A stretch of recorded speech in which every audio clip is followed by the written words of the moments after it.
Bukek Xiansu. Audiobook novel silat. Cerita, Ho Ping Hu. Bab 15. Aku tidak tahu. Dan dia menundukkan mukanya. Sumoy, sudah sering aku melihat sikapmu yang aneh. Engkau marah-marah ketika kita berada di pulau neraka. Engkau cemburu melihat Soancu berbuat baik kepadaku, dan kau tidak senang melihat kongkongnya hendak menjodohkan Soancu dengan aku. Sumoy, aku tidak tahu apa cemburu itu tandanya cinta. Akan tetapi, jawablah demi pemecahan persoalan yang kita hadapi ini. Cintakah kau kepadaku? Disinggung-singgung tentang sikapnya di pulau neraka yang jelas menandakan rasa cemburunya, Suat Hong menjadi makin malu. Dicobanya untuk menjawab, akan tetapi begitu dia bertemu pandang dengan suhengnya, dia menjadi makin malu dan ditutupinya mukanya dengan kedua tangan, kepalanya digeleng-gelengkan dan dia berkata, aku tidak tahu. Aku tidak tahu, kau saja yang bicara, Suheng. Kau saja yang menjawab apakah kau cinta padaku atau tidak. Dan kini dia menurunkan kedua tangannya, sepasang matanya yang bening itu kini dengan penuh selidik menatap wajah Sin Leong. Sin Leong menarik napas panjang. Itulah yang membingungkan hatiku selama ini, Sumoy. Mau bilang tidak mencintaimu, buktinya aku suka kepadamu. Akan tetapi untuk menyatakan bahwa aku cinta padamu, sulit pula karena aku sendiri tidak tahu bagaimana sesungguhnya cinta itu. Apakah seperti cintanya Suhu terhadap ibumu yang berakhir dengan peristiwa menyedihkan itu? Ataukah seperti cintanya ibumu kepada Suhu?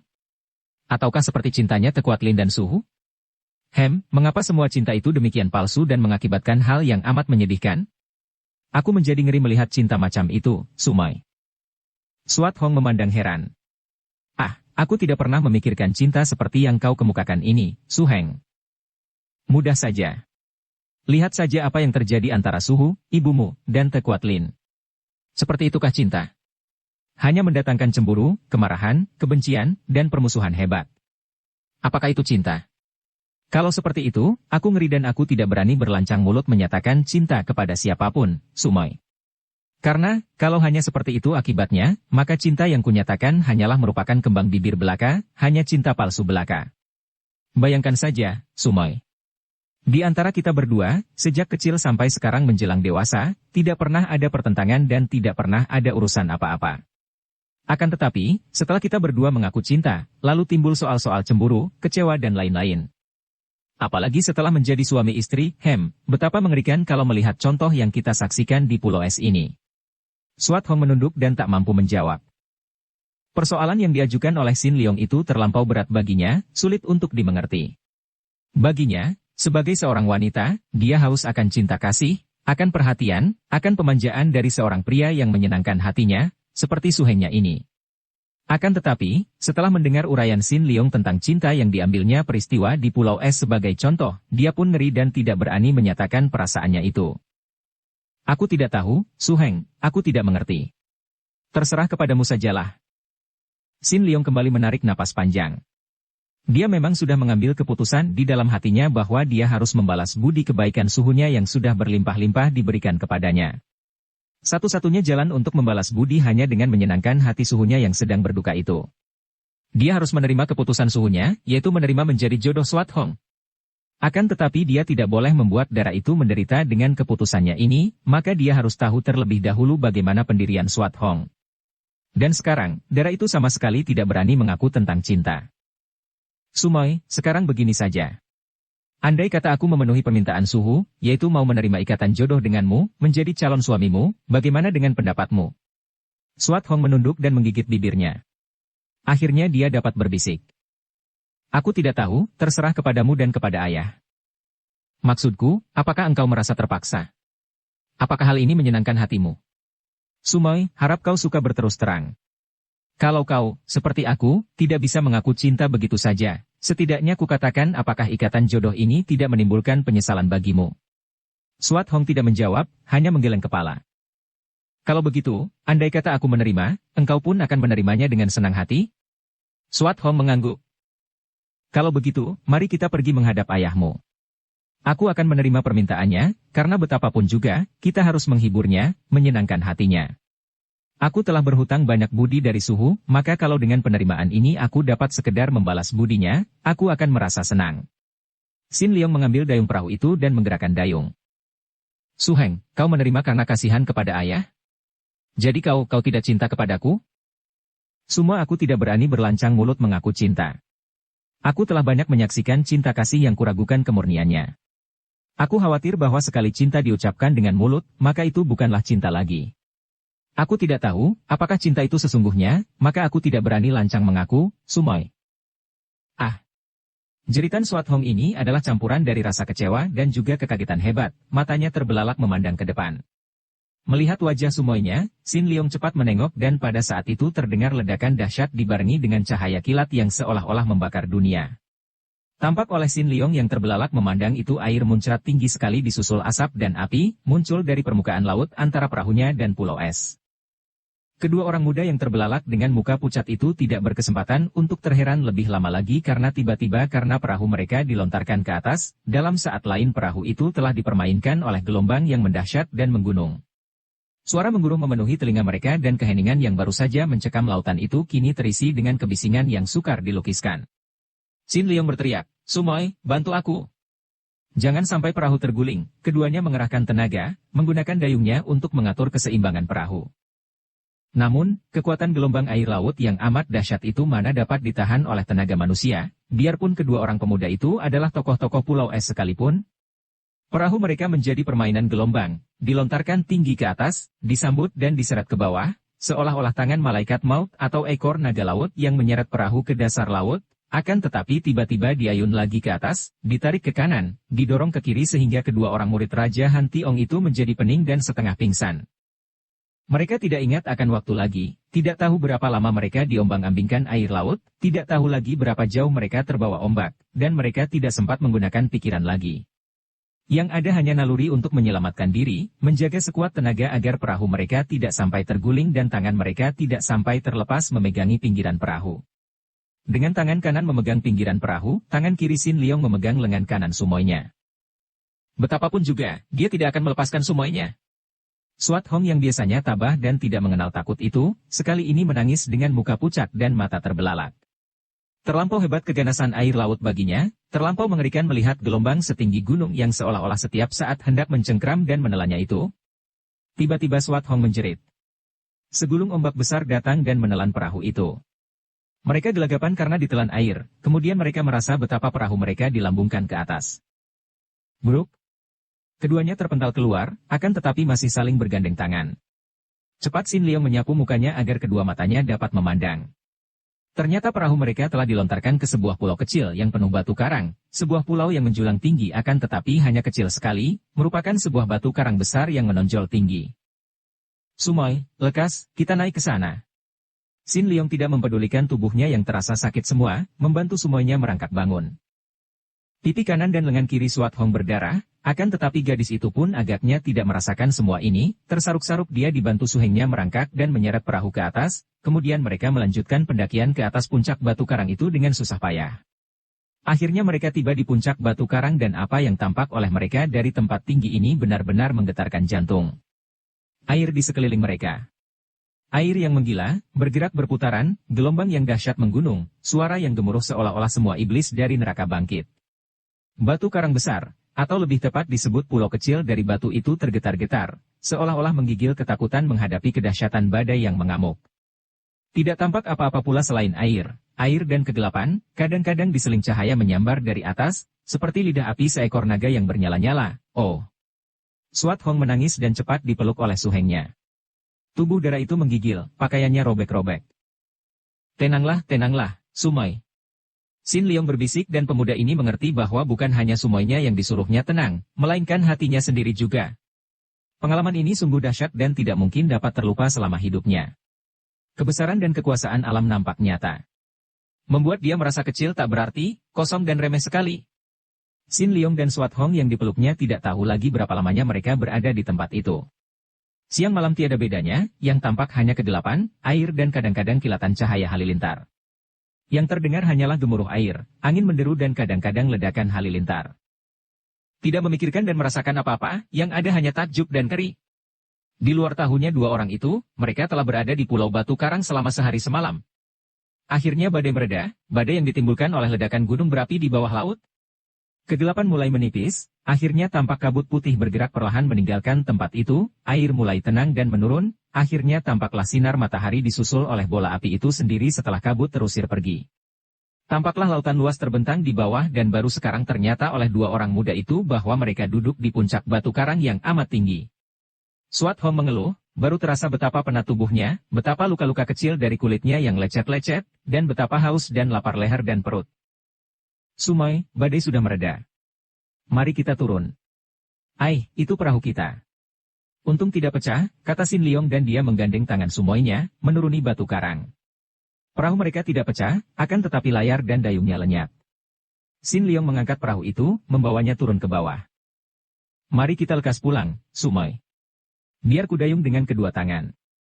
Swat Hong duduk di dalam perahu, mengeluh lagi dan berkata penuh kegelisahan, bagaimana dengan Pulau Es? Badai mengamuk demikian hebatnya, Su Heng. Aku tidak tahu, mudah-mudahan mereka selamat. Maka, kita harus cepat pulang, dia lalu menggunakan kedua tangannya yang kuat sebagai dayung. Perahu bergerak, meluncur di atas air yang tenang dan licin seperti kaca. Sama sekali tidak ada tanda-tanda di permukaan air bahwa air itu telah mengamuk sedemikian hebatnya baru-baru ini. Tak lama kemudian Sin Leong mendapatkan dayung yang dipatahkan dari batang pohon yang hanyut di air. Agaknya pulau-pulau kecil di sekitar tempat itu telah diamuk badai sedemikian hebatnya sehingga pohon-pohon tumbang dan terbawa air. Setelah keadaan cuaca terang kembali, Sin Leong dapat menentukan arah perahu dan tak lama kemudian tampaklah Pulau Es dari jauh. Kelihatannya masih seperti biasa, sebuah pulau keputihan memanjang di kaki langit, berkilauan tertimpa sinar matahari. Hati mereka lega. Dari jauh kelihatannya tidak terjadi perubahan di pulau itu. Setelah agak dekat, mereka melihat pula puncak atap istana di Pulau Es, maka legalah hati mereka. Hati Sin Leong mulai berdebar tegang ketika perahunya sudah menempel di Pulau Es. Keadaannya begitu sunyi. Sunyi dan mati. Tidak kelihatan seorang pun di pantai, bahkan tidak tampak sebuah perahu pun. Dan bukit-bukit es tidak seperti biasanya, kacau balau tidak karuan dan berubah bentuknya. Dengan hati tidak enak kedua orang muda itu berlari-lari ke tengah pulau. Makin ke tengah, makin pucat wajah mereka. Tidak ada seorang pun kelihatan, dan juga pondok-pondok yang biasanya terdapat di sana-sini, sekarang habis sama sekali. Tidak ada sebuah pun pondok yang tampak. Seolah-olah semua telah disapu bersih, tersapu bersih dari pulau itu. Au! Swat Hong berdiri dengan muka pucat, kedua kakinya menggigil. Mari kita ke istana, Sumoy. Sin Leong yang berkata dengan suara bergetar lalu menyambar lengan Sumoynya dan diajaknya darah itu lari ke dalam istana. Beberapa kali terdengar Swat Hong mengeluarkan seruan tertahan, dan Sin Leong juga kaget bukan main. Mereka seperti memasuki sebuah kuburan. Sunyi, kosong, dan tidak ada bekas-bekasnya tempat itu didiami manusia. Habis sama sekali, baik perabot-perabotan istana maupun manusia-manusianya. Tidak tertinggal sepotong pun benda atau seorang pun manusia. Habis semua. Kemanapun mereka lari dan berteriak-teriak memanggil, yang terdengar hanya gema suara mereka sendiri. Oh! Swat Hong tidak menahan himpitan perasaan yang ngeri dan berduka, tubuhnya tergelimpang dan tentu akan terbanting kalau tidak cepat disambar oleh Sin Leong. Sumoy. Akan tetapi suara ini kandas di kerongkongannya dan tanpa disadari pula, kedua pipi Sin Leong basah oleh air matanya yang mengalir deras menuruni kanan kiri hidungnya ketika dia memondong tubuh Sumoynya yang pingsan itu ke dalam kamar. Akan tetapi dia termangu-mangu ketika tiba di ambang pintu kamar yang terbuka, karena kamar itu pun kosong dan bersih, tidak ada sebuah atau sepotong pun perabotannya. Terpaksa dia merebahkan tubuh Sumoynya di atas lantai, dan dia sendiri merebahkan kepala di atas kedua lututnya sambil menangis. Terlampau hebat peristiwa yang dihadapinya. Pulau Es telah disapu bersih oleh badai. Bersih sama sekali sehingga agaknya tidak ada seorang pun manusia yang tertolong, tidak ada sepotong pun barangnya yang tinggal, kecuali bangunan istana yang memang amat kuat itu. Setelah siuman, Swat Hong menangis, mengapa? Mengapa? Ayah, kasihan sekali ayah. Akhirnya Sin Leong dapat menghibur dan membujuknya. Mereka berdua lalu mengadakan pemeriksaan dan mendapat kenyataan bahwa benar-benar Pulau Es telah diamuk badai. Agaknya air laut telah naik sedemikian tinggi sehingga pulau itu terendam air. Mereka menemukan beberapa potong pakaian yang tersangkut di batu-batu dan dengan hati terharu penuh kedukaan mereka mengumpulkan pakaian itu, entah punya siapa, sebagai barang peninggalan yang amat berharga. Kemudian mereka memeriksa istana. Memang ada beberapa benda yang masih tertinggal di dalam kamar di bawah tanah, akan tetapi yang berada di atas, semua habis dan lenyap. Su Heng, lihat ini, tiba-tiba Swat Hong berkata sambil menunjuk ke dinding. Sin Leong cepat menghampiri dan keduanya mengenal goresan tangan Han Tiong yang agaknya menggunakan jari tangan yang penuh tenaga Sin Kang untuk menulis di dinding batu itu. Sin Leong dan Swat Hong, maafkan aku. Tian telah menghukum aku dan membasmi Pulau Es. Pergilah kalian mencari wanita jahat itu, rampas kembali semua pusaka. Dan Buong bukanlah putraku, dia keturunan Kaiyong. Pendek saja, surat dinding, itu, namun cukup jelas isinya. Sin Leong menarik napas panjang. Kasihan dia kepada suhunya yang mati meninggalkan dendam itu. Su Heng lihat ini. Tak jauh dari tulisan itu terdapat bekas jari-jari tangan mencengkram dinding. Mudah saja mereka menggambarkan keadaan Han Tiong dan keduanya tak dapat menahan tangis mereka. Agaknya, dalam menghadapi amukan badai, Han Tiong berhasil menggunakan tenaganya untuk mempertahankan diri beberapa lamanya dengan mencengkram dinding dan sempat pula membuat tulisan itu sebelum kekuatan yang jauh lebih besar daripada kekuatannya menyeret keluar dari istana dan bahkan dari pulau itu. Kasihan sekali suhu. Sin Leong menghapus air matanya. Swat Hong mengepal tinjunya. Aku akan mencari perempuan iblis itu, selain merampas kembali pusaka Pulau Es, juga menghukumnya. Dialah yang mencelakakan ibuku, yang mencelakakan ayahku. Sin Leong menarik napas panjang. Sudah diduganya ini. Tentu akan terjadi balas-membalas. Dendam tak kunjung habis. Sumoy, Su hanya meninggalkan pesan agar kita mencari kembali pusaka-pusaka itu. Kau yang mencari pusaka, aku yang membunuh iblis betina itu? Swat Hong berseru penuh semangat. Dan Buong Hem, apa pula artinya ini? Bukan putra ayah? Sumoy, tenanglah dan dengarlah penuturanku. Mungkin hanya aku dan ayahmu saja yang tahu akan nasib wanita itu, nasib yang amat buruk dan mengerikan. Tahukah kau apa yang telah dialami oleh Tekuat Lin sebelum ditolong ayahmu? Sin Leong lalu menceritakan keadaan Tekuat Lin yang menjadi gila karena 12 orang suhengnya dibunuh orang dan agaknya, melihat keadaannya, gadis yang tadinya seorang pendekar wanita perkasa itu telah diperkosa di antara mayat para suhengnya. Kurasa demikianlah kejadiannya. Setelah Suhu menyatakan bahwa Buong adalah keturunan Kaiyong, teringatlah aku. Jelas bahwa Tekuat Lin diperkosa oleh pembunuh 12 orang anak murid Butongpai itu, sehingga anak yang dilahirkannya itu, Han Buong, adalah keturunan Kaiyong yang memperkosanya dan membunuh para suhengnya. Mendengar penuturan tentang nasib mengerikan yang dialami ibu tirinya, Swat Hong bergidik. Akan tetapi dia mengomel. Yang berbuat jahat kepadanya adalah raja pengemis itu, mengapa dia membalasnya kepada ibu? Dan dia telah menghancurkan penghidupan ayah. Betapapun juga, aku harus mencarinya dan membalaskan sakit hati ibu dan ayah. Sin Leong maklum bahwa membantah kehendak Sumoynya ini percuma, hanya akan menimbulkan pertentangan saja. Maka diam-diam dia mengambil keputusan untuk selalu mendamping Sumoynya, selain menjaga keselamatan darah ini, juga kalau perlu mencegah sepak terjangnya yang terdorong oleh nafsu dan dendam.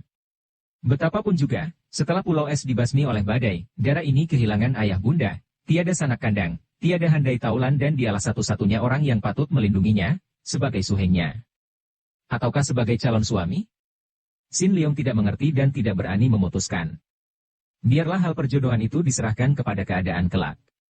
Dia tidak membantah ketika Sumoynya mengajaknya meninggalkan Pulau Es yang telah kosong itu, untuk mencari ibunya, dan kalau masih juga tidak berhasil, untuk pergi ke daratan besar mencari Tekuat Lin. Beberapa hari kemudian, setelah yakin benar bahwa tidak ada seorang pun di antara penghuni Pulau Es yang selamat dan kembali ke pulau itu, Sin Leong dan Swat Hong berangkat meninggalkan Pulau Es. Ketika perahu kecil yang mereka dayung itu meluncur meninggalkan pulau, Swat Hong memandang ke arah pulau dengan air mata bercucuran. Juga Sin Leong merasa terharu dan berduka mengingat akan nasib para penghuni Pulau Es yang mengerikan itu. Mereka berdua mendayung perahu menuju ke selatan dan di sepanjang perjalanan ini mereka menemukan bukti-bukti kedahsyatan badai dan keanehan alam yang diakibatkan oleh letusan gunung berapi di bawah laut itu.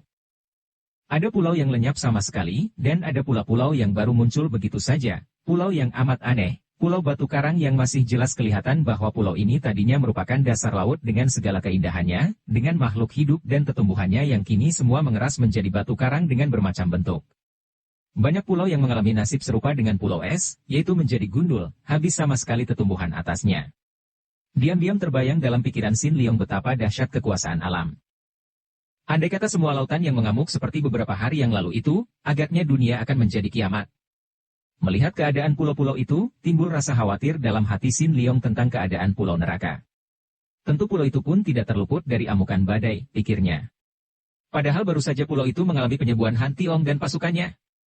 Xin Liong merasa kasihan sekali terhadap nasib para penghuni pulau neraka. Apakah pulau itu seperti juga pulau es, disapu bersih dan seluruh penghuninya terbasmi habis? Agaknya ibumu tidak berada di antara pulau-pulau ini. Beberapa hari kemudian setelah merasa mencari dengan sia-sia, Xin Liong mengemukakan pendapat. Bagaimana kalau kita mencari ke utara lagi? Siapa tahu kali ini kita berhasil, dan kita dapat juga bertanya ke pulau neraka kalau ibumu ke sana.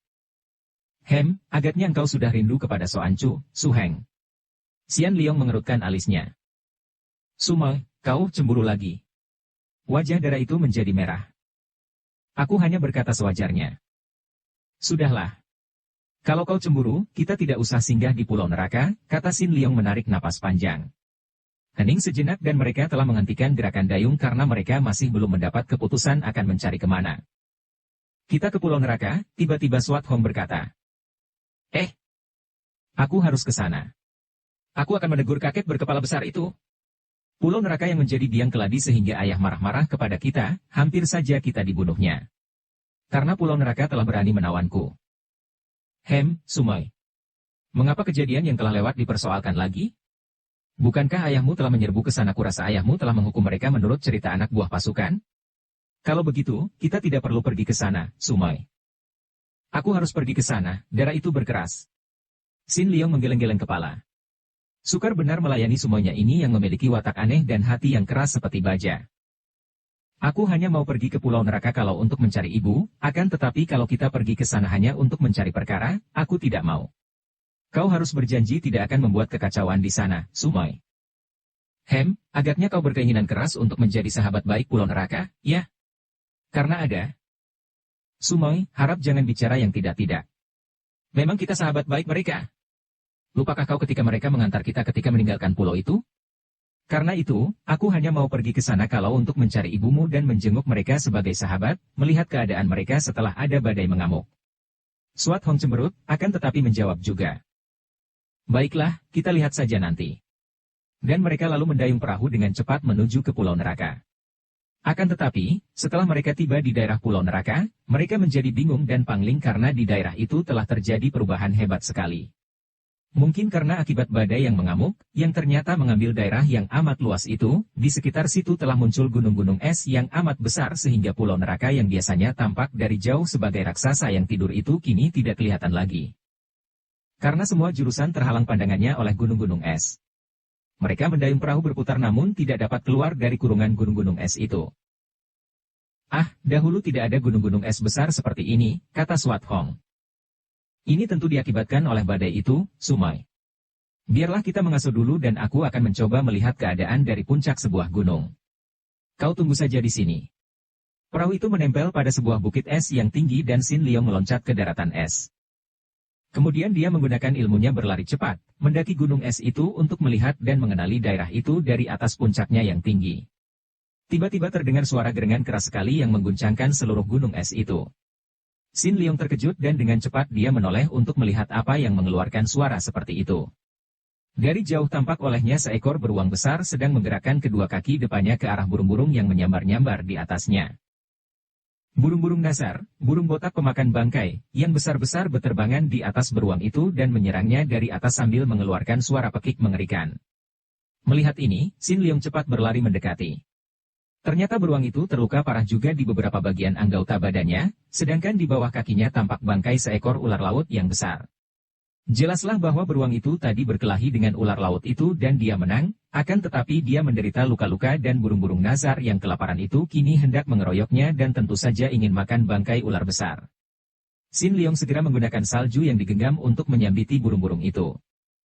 Terdengar suara plak-plok disusul suara burung-burung nasar berkaok-kaok kesakitan dan mereka terbang ketakutan menjauhi tempat itu karena setiap kali terkena sambitan salju, terasa nyeri sekali.